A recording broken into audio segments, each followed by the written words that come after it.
कि आज होने वाली बैठक में राज्यों की कोरोना की वजह से हुई राजस्व के नुकसान की भरपाई पर भी सोनिया गांधी चर्चा करेंगी। राज्यों की मांग है कि कोरोना के चलते हुए राज्यों को हुए राजस्व के नुकसान की भरपाई केंद्र सरकार को करनी चाहिए। साथ ही समय जीएसटी का भुगतान करना चाहिए। बता दें कि 27 अगस्त को जीएसटी काउंसिल की अहम बैठक है। ऐसे में विपक्ष आज होने वाली बैठक में जीएसटी के बकाया भुगतान की मांग को आगे बढ़ा सकता है। पंजाब के वित्त मंत्री मनप्रीत बादल का कहना है कि केंद्र सरकार का जीएसटी का 4400 करोड़ रुपए बकाया है। प्रदेश सरकार के कर्मचारियों के वेतन पर 1800 करोड़ रुपए खर्च होते हैं, जिसकी वजह से प्रदेश को इस स्थिति में चला पाना मुश्किल हो रहा है। लिहाजा केंद्र सरकार को तत्काल प्रभाव से बकाया जीएसटी की राशि का भुगतान करना चाहिए।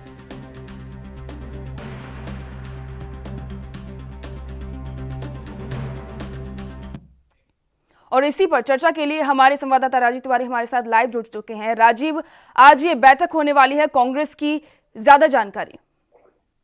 देखिए, बिल्कुल जिस तरीके से आज जो कांग्रेस की जो अहम बैठक कहलाई जा सकती है, क्योंकि सोनिया गांधी खुद इस पे उपस्थित रहेगी और कहीं ना कहीं राहुल गांधी का भी हमारा है कि राहुल गांधी इसमें शामिल हो सकते हैं। मतलब देखना होगा जिस तरीके से बैठक है, क्योंकि जीएसटी का जो पैसा है वो भी केंद्र सरकार से मिलना चाहिए राज्य सरकारों को। और कहीं ना कहीं ये सीधी सीधी बात करें तो कांग्रेस के अंदर जो उठापट चलती है उसको लेकर भी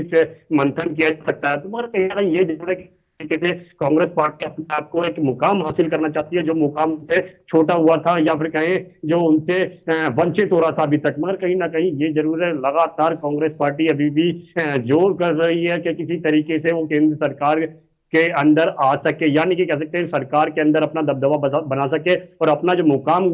खोया हुआ था वो वापस हासिल करते हैं। मगर कहीं ना कहीं केंद्र सरकार को हर तरीके से घेरने की कोशिश भी की जा रही है। पंजाब की बात करें तो कहीं ना कहीं जीएसटी का जो पैसा है वो भी पंजाब सरकार को कहीं ना कहीं चाहिए, जो उनसे केंद्र सरकार से मिलना चाहिए। मगर कहीं ना कहीं बात करें और राज्यों की, वो भी कहीं ना कहीं स्थिति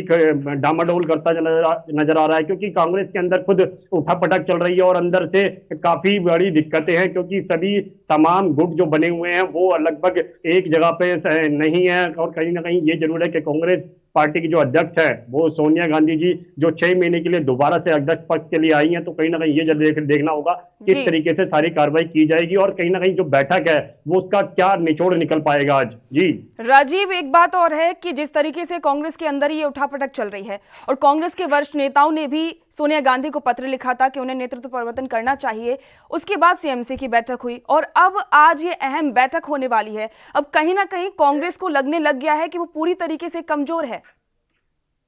देखिए, बिल्कुल ये एक बात तो स्पष्ट है कि कांग्रेस को खुद एहसास हो रहा है कि हाँ वो अभी इस स्थिति के अंदर नहीं है जो सत्ता हासिल कर सके। मगर कहीं ना कहीं जो उनके अंदर खामियां हैं उसको दूर करने की कोशिश की जा रही है। यही कोशिश हमने राहुल गांधी के अंदर भी देखी थी कि वो राहुल गांधी लगातार कोशिश कर रहे हैं और केंद्र सरकार को भरपूर कोशिश कर रहे हैं घेरने की। मगर उसी को लेकर ही जो बैठक की जा रही है वो भी कहीं ना कहीं एक अहम रोल निभाती है, क्योंकि लगातार कांग्रेस पार्टी हर तरीके से कोशिश कर रही है केंद्र सरकार को घेरने की और केंद्र सरकार की जो खामियां हैं उनको जनता तक बताने की। तो कहीं ना कहीं ये जरूर है, खामियां जब तक जनता के सामने नहीं जाएंगी तो कहीं ना कहीं ये जरूर है कि केंद्र सरकार अभी कमजोर नहीं हो सकती। मगर हाँ ये जरूर है कि कांग्रेस पार्टी खुद को पता है कि वो कितनी कमजोर है और कितना उन्होंने स्ट्रगल करना पड़ेगा ताकि मुकाम हासिल करने के लिए। मगर कहीं ना कहीं जो अंदर खाने कह सकते हैं जो विवाद चल रहा है उसको जब तक सॉर्ट आउट नहीं किया जाएगा, जब तक ये केंद्र कह सकते हैं कि केंद्र सरकार के लिए सशक्त नहीं हो सकती, क्योंकि लगातार हर मुमकिन कांग्रेस पार्टी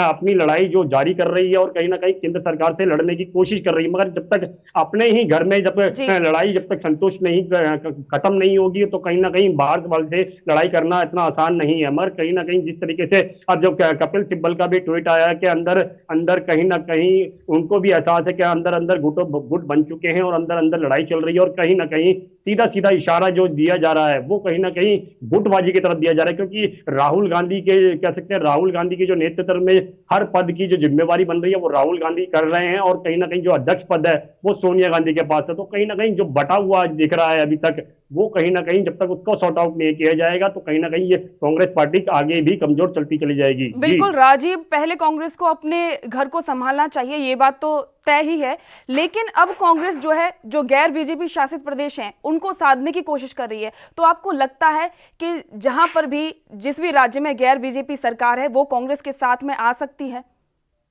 देखिए, बिल्कुल बता दें जिस तरीके से और जो तमाम पार्टियां थी या फिर हम बात करें जो कांग्रेस के जो गुटबंधन यानी कि कह सकते हैं कांग्रेस के समर्थन पार्टी जितनी भी थी वो लगभग धीरे धीरे कांग्रेस से हटती चली गई। तो कहीं जी। ना कहीं ये जरूर है जब तक अपने घर के अंदर लड़ाई शांत नहीं की जाएगी तो बाहर वाले से लड़ाई करना बहुत मुश्किल है। वही चीज यहाँ पे कांग्रेस के अंदर भी नजर आ रही है। कांग्रेस को खुद एहसास हो चुका है कि कांग्रेस पार्टी कितनी कमजोर है और कितनी सक्षम है। मगर कहीं ना कहीं ये जरूर है कि जब और राज्यों की बात करें तो और राज्यों के अंदर भी कांग्रेस को चाहिए कि अपनी पैर मजबूत करे ताकि वहां पर भी अपने पैर मजबूत करने के बाद तभी केंद्र सरकार से लड़ा जा सकता है। मगर जिस तरीके से आप कोशिश की राजीव एक बात है कि जिस तरीके से कांग्रेस कोशिश कर रही है कि जो विपक्षी पार्टियां हैं बीजेपी की वो इसके साथ आए, लेकिन जो गैर बीजेपी जो सरकारें हैं जिन राज्यों में वो पार्टियां अक्सर यही रुख अपनाती हैं कि जो पार्टी उन्हें मजबूत लगती है वो उसके साथ में जाती हैं। तो जैसा कि सभी को पता है कि अभी कांग्रेस कमजोर है, तो क्या वो विपक्षी पार्टियां या फिर उनके नेता कांग्रेस को समर्थन अपना देंगे?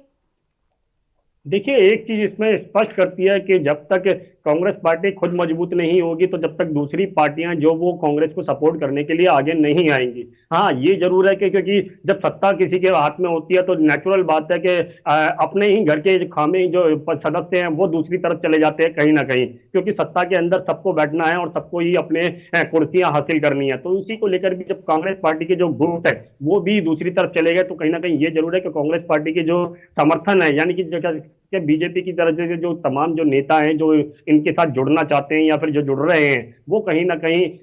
ये ही इंतजार कर रहे हैं कि जब तक कांग्रेस पार्टी अपने आप को मजबूत नहीं कर पाएगी तो कहीं ना कहीं राज्य सरकारों के अंदर भी कांग्रेस मजबूत नहीं नजर आएगी। तो कहीं ना कहीं ये जरूर है कि हर तरीके से कोशिश जरूर कर रही है, मगर कोशिश कितनी कारगर होती है वो जरूर इस पर निर्भर करता है, क्योंकि कांग्रेस के अंदर जब तक अपनी लड़ाई खत्म नहीं करेंगी, जब तक गुटबाजी बनती रहेगी और ये इसी तरीके से लड़ाई चलती रहेगी तो कांग्रेस की शायद जो उम्मीद है वो बरकरार नहीं रह सकती। मगर कहीं ना कहीं जब बीजेपी को हराना है तो कहीं ना कहीं अपने आप को मजबूत करना होगा और सोनिया गांधी और राहुल गांधी जब तक एक होकर नहीं चलेंगे तो कहीं ना कहीं खामियां इसी तरीके से बनती चली रहेंगी। मगर राहुल गांधी को कहीं ना कहीं अपने आप को मजबूत करना होगा, युवाओं को अपनी तरफ खींचना होगा जिस तरीके से बीजेपी ने अपनी तरफ युवाओं को खींचा था और आकर्षित किया था और कहीं ना कहीं युवाओं के लिए काफी जिम्मेवारी वाले काम किए थे। वही चीज राहुल गांधी को भी करने पड़ेंगे, क्योंकि राहुल गांधी एक युवा है, युवाओं के बारे में जब तक नहीं सोचेंगे तो कहीं ना कहीं युवा उनसे टूटा रहेगा और वोट बैंक की जो राजनीति है वो भी टूटती नजर आएगी। जी राजीव, जब नेताओं ने कुछ कांग्रेस के वरिष्ठ नेताओं ने जब सोनिया गांधी को पत्र लिखा था उसके बाद से सीएमसी की बैठक हुई तो उसमें सोनिया गांधी ने अपने जो अध्यक्ष पद को लेकर उन्होंने प्रस्ताव भी पेश किया था कि उन्हें हटना चाहिए, लेकिन बाद में फिर से स्थिति वैसी बनी रही, कुछ खास उसमें कार्रवाई नहीं की गई, कोई नया अध्यक्ष का नाम सामने नहीं आया। तो आपको लगता है कि ये जो कांग्रेस जो भी बयानबाजी करती है या फिर जो भी ये कार्रवाई करती है वो सिर्फ बस एक दिखावा है? देखिए, एक चीज स्पष्ट करती है कि कांग्रेस पार्टी को खुद को पता है कि अगर राहुल गांधी परिवार अध्यक्ष पद से हट जाता है तो जिनके पास कोई भी ऐसा बड़ा नेता नहीं है जो जिम्मेवारी उठा सके कांग्रेस को चलाने की। तो वही बात है, जब 6 महीने के लिए दोबारा से अध्यक्ष पद दिया गया है कह सकते हैं सोनिया गांधी को, और उन्होंने स्वीकार भी कर लिया, क्योंकि पहले वो मना कर रही थी कि मैं अध्यक्ष पद के लिए दोबारा नहीं आऊंगी और किसी और गांधी परिवार को छोड़कर किसी और को आना चाहिए इसके अंदर आगे। मगर कहीं ना कहीं जिस तरीके की स्थिति दोबारा से बनी और 6 महीने के लिए दोबारा से सोनिया गांधी जी कहते अध्यक्ष पद के लिए दोबारा चुन ली गई और उन्होंने स्वीकार भी कर लिया है। तो कहीं ना कहीं ये जरूर है, उनको खुद को स्पष्ट है कि पार्टी कमजोर है, पार्टी को मजबूत करने के लिए कड़े कदम उठाने होंगे। और जो अंदर खाने की जो लड़ाई है, बार बार हम वही चीज बोल रहे हैं, जो अंदर खाने की जो लड़ाई है जब तक उसको सॉर्ट आउट नहीं किया जाएगा तो कांग्रेस पार्टी मजबूत नहीं हो सकती। जी राजीव, आपका बहुत बहुत शुक्रिया इस जानकारी के लिए। आपको बता दें कि कांग्रेस में अभी भी लगातार सियासी उठापटक जारी है और कांग्रेस की अंदरूनी लड़ाई काफी तेज हो चुकी है। और वहीं आज कांग्रेस की अध्यक्ष जो है सोनिया गांधी, वो आज मीटिंग करने वाली है, जो कि मीटिंग काफी अहम होने वाली है। देश दुनिया की खबरों के लिए एएनबी न्यूज को सब्सक्राइब करें और बेल आइकन दबाएं।